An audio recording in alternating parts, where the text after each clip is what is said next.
Midi 14h, Sud Radio, la France dans tous ses états, Perico Légas, Maud Koffler. On vous parlait tout à l'heure de la loi d'urgence agricole examinée et débattue en ce moment au Sénat, mais en attendant, qu'en pensent les agriculteurs eux-mêmes à la veille d'un second épisode caniculaire? On en parle avec Claire Genet, elle est propriétaire d'une chèvrerie dans l'Yonne. Merci d'être avec nous sur Sud Radio. Bonjour Claire Genet, merci d'être en direct sur Sud Radio aujourd'hui.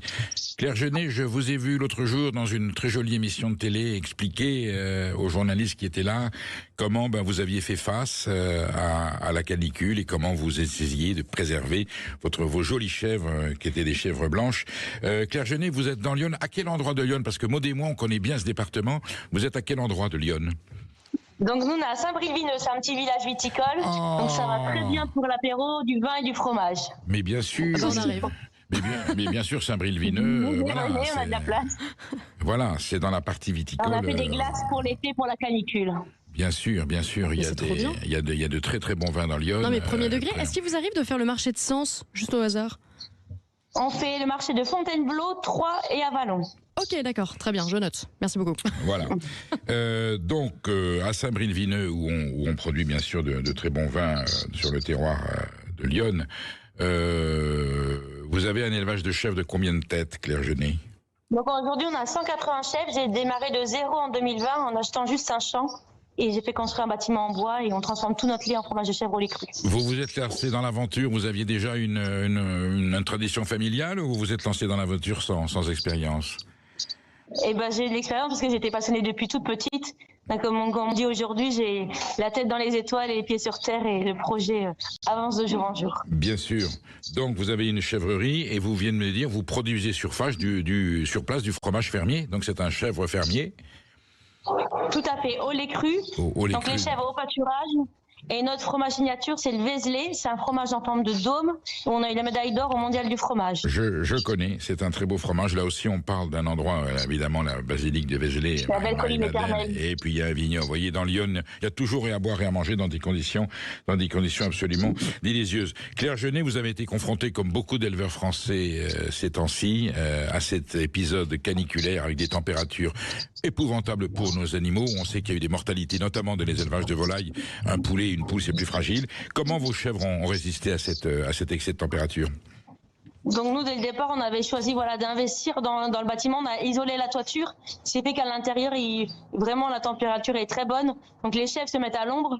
On est en bio, on est en pâturage, donc la nuit, la porte elle est ouverte et les chèvres sortent la nuit, ce qui permet de se rafraîchir et que pour leur bien-être, qu'elles soient dans des meilleures conditions le mieux possible. C'est vrai qu'on fait appel au bon sens. Nous, on est dans des coteaux, donc on a plein de friches dans des sous-bois. Donc les chèvres sont à l'ombre aussi. On va installer des ventilos, elles ont de l'eau du coup à disposition fraîche. Une chèvre peut supporter quelle température? Elle peut supporter 31, 32, 33?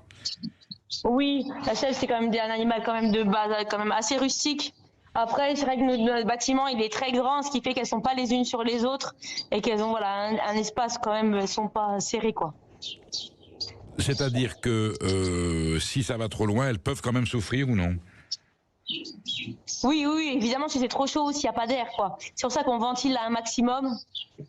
Voilà, c'est sûr, des chaleurs comme on a eu la semaine dernière à 40 degrés, c'est très très très chaud. Quand on voit, elle tire la langue, elle souffre et c'est très compliqué, ouais. Donc là, c'est une histoire de toiture, il y a quand même, ça suppose un budget. Qu'est-ce que ça vous a coûté cette protection? J'ai pas le financement de départ, mais c'est vrai que voilà, forcément l'isolation, ça a un coût, mais c'est sur du long terme, quoi.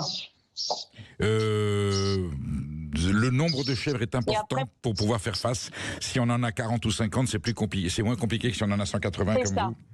Voilà, au départ, je voulais m'installer avec le petit élevage, plutôt 60-70 chèvres, mais avec 60-70 chèvres, c'est compliqué au niveau des investissements. On reste travailler tout seul. Là, c'est vrai que ça permet de travailler en équipe à plusieurs et c'est quand même beaucoup plus agréable. Ça permet aussi d'investir pour l'alimentation des animaux. Parce que pour moi, l'alimentation des animaux, ça sert à valoriser ce que nous, on peut pas manger. C'est-à-dire que le voisin, il fait de l'huile. Nous, on valorise du coup le tourteau. Il fait de la farine, on valorise le son. Et on fabrique nous-mêmes l'alimentation pour les chèvres. Parce que le bien manger, ça passe par l'alimentation des animaux, quoi. Alors justement, en quoi l'élevage bio constitue-t-il une meilleure protection pour votre troupeau vis-à-vis de la chaleur? Les chèvres sont déjà plus saines, plus armées, j'allais dire plus sereines quelque part par rapport qu'un élevage de productif, extensif. C'est ça, en surface, normalement, la norme c'est 1,5 mètre carré par chèvre. Là, on est plutôt à 2 mètres carrés et demi, 2,5, plus tout l'espace extérieur qu'elles ont accès, quoi. Là, en ce moment, elles sont à l'ombre, dehors, ça fait des courants d'air et c'est quand même beaucoup mieux pour qu'elles puissent s'adapter à ce changement climatique. Oui. Alors, c'est un troupeau à l'herbe, c'est un troupeau bio qui se nourrit d'herbes fraîches dans la prairie. Bien entendu, qui dit canicule dit sécheresse. Est-ce qu'il y a un risque, si l'épisode se renouvelle, que vous ayez moins d'herbe, que cette herbe soit moins hydratée et qu'il y ait un problème à un moment donné d'eau pour votre élevage? Donc tout à fait, ouais. L'herbe c'est bien du coup au mois de avril, mai, juin, mais à partir de cette période-là, on n'a plus d'herbe. C'est pour ça qu'on a des sous-bois, parce que la racine des arbres, elle va beaucoup plus profondément que de l'herbe, ce qui fait qu'il y a toujours les feuilles restent vertes aussi en été. Et au moins elles sont amènes. Bien sûr.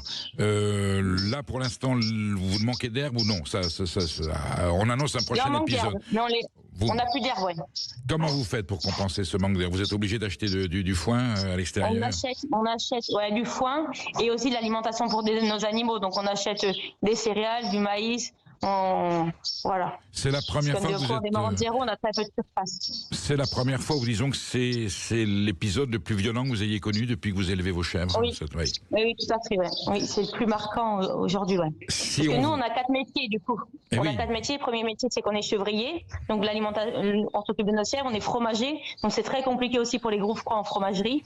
Et le troisième métier, c'est qu'on est commerçant. Donc, avec une canicule, c'est très compliqué d'arriver à vendre les fromages. Il y a moins de consommation. Ce qui fait qu'on a du surstock. Et ça, c'est très, très compliqué aussi pour nous. Donc, et le dernier métier, c'est l'accueil. Et on a plein d'annulations de groupes. Bien sûr, les gens viennent moins. Non, mais c'est une chaîne de complications qui se succèdent et qui s'imbriquent les unes aux autres. Si on vous dit qu'il y a des épisodes qui vont se répéter, ça vous rassure pas, évidemment. Et si on vous dit que tous les ans, il risque d'avoir cet épisode-là, pour vous, c'est plutôt angoissant. Voilà. C'est stressant, oui, tout à fait. Parce que là, les mesures que vous avez prises permettent de faire face à un épisode de ce genre. Voilà, et il ne faut pas qu'il y en ait trop souvent. Il faudrait qu'il pleuve. Je pense qu'on nous annonce pas de pluie dans cette partie de la France avant quelques jours, voire quelques semaines. La semaine prochaine, ça risque d'être compliqué aussi. Ouais. La ressource d'eau se passe comment chez vous? Vous avez une source, vous avez une réserve, vous avez un bassin accessible? Non, parce que la plus grosse consommation d'eau, c'est au niveau du laboratoire pour la fromagerie. Donc, on est à l'eau du réseau pour le moment. Ouais. Bon, votre fromage, là, cette année, il va être issu d'herbes riches parce qu'elles sont grasses. Ça retombe quand même un peu sur la qualité du lait, donc du fromage, quand il y a un épisode de sécheresse comme ça, de chaleur. Oui, après, il faut bien surveiller. La qualité du lait change au niveau de l'égouttage de la fabrication. Ça change la composition du lait, tout à fait, oui. Vous êtes sur une fromagerie de production traditionnelle, donc fromage au lait cru, en forme de... Vous avez dit, le Vézelay, c'est en forme de bûche, c'est en forme de boule, en rond. Ça, c'est en forme de dôme, moulé à la louche, de manière traditionnelle. Vous affinez vous-même sur place un petit peu, ou les fromagers qui vous achètent affinent eux-mêmes le fromage Les deux. On affine sur place à la ferme, pour les marchés et nos clients. Les gens l'aiment comment? Plutôt frais, plutôt à point, plutôt un peu évolué? Il y a vraiment pour tous les goûts, entre du frais, du crémeux, du demi-sec. Il y en a qui aiment du très sec également, qui aurait 6 mois. Et il y en a pour tous les goûts. Pour élargir votre problème, je pense que vous êtes en contact avec d'autres éleveurs, notamment d'autres éleveurs de chèvres. Il y a une inquiétude dans la profession par rapport à cette évolution climatique inquiétante? Oui, tout à fait. Ouais. Et pas que au niveau des éleveurs de chèvres, au niveau des céréaliers aussi, des éleveurs en volaille, comme on le disait tout à l'heure. Vous sentez un soutien des pouvoirs publics, la direction départementale de l'agriculture, la région, ils viennent vous voir pour savoir comment ça va et s'ils peuvent vous aider, ou vous vous sentez un peu isolé? Non, après je pense qu'il y a tellement de problèmes, que ce soit aussi les personnes dans les hôpitaux, les crèches, qu'il y a tellement à... Voilà, oui, mais je parlais de l'administration agricole. Hein. Vous avez une direction de l'agriculture qui est là pour censer. Est-ce que la préfecture vient vous voir? Mais surtout, est-ce que les instances agricoles s'inquiètent de votre situation, ou vous ont proposé des solutions, ou vous vous êtes toujours débrouillé toute seule? Non, c'est vrai qu'on n'a pas aujourd'hui, on les a pas forcément sollicités non plus. Ouais. Oui, il y a de la solidarité entre éleveurs dans ces conditions. Quelquefois, on peut se donner un coup de main. Oui, c'est vrai qu'on a un réseau et ça permet de se contacter pour avoir des conseils ou d'échanger entre agriculteurs et chevriers. Ouais. Autour de vous, dans Lyon, il n'y a pas que de l'élevage de chèvres, il y a aussi de la charolaise, il y a des élevages bovins. Ils sont confrontés au même problème ou c'est encore un peu plus compliqué pour eux? Je dirais après, il y a dans le Morvan, il y a plus d'élevage de bovins. Après, voilà, ils sortent en extérieur, donc pour amener de l'eau plus souvent, c'est plus de travail aussi, surveiller le bien-être et que tous les animaux se portent bien.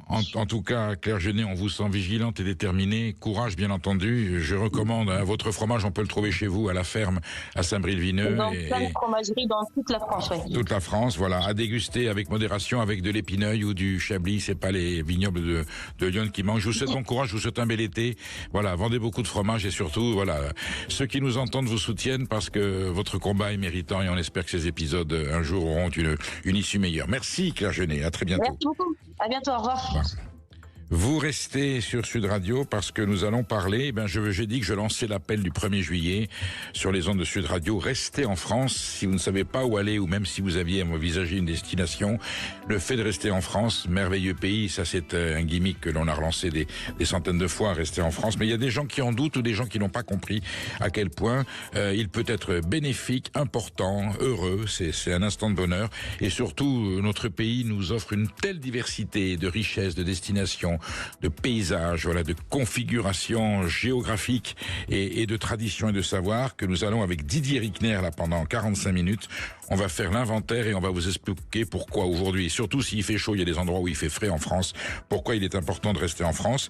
Et puis nous aurons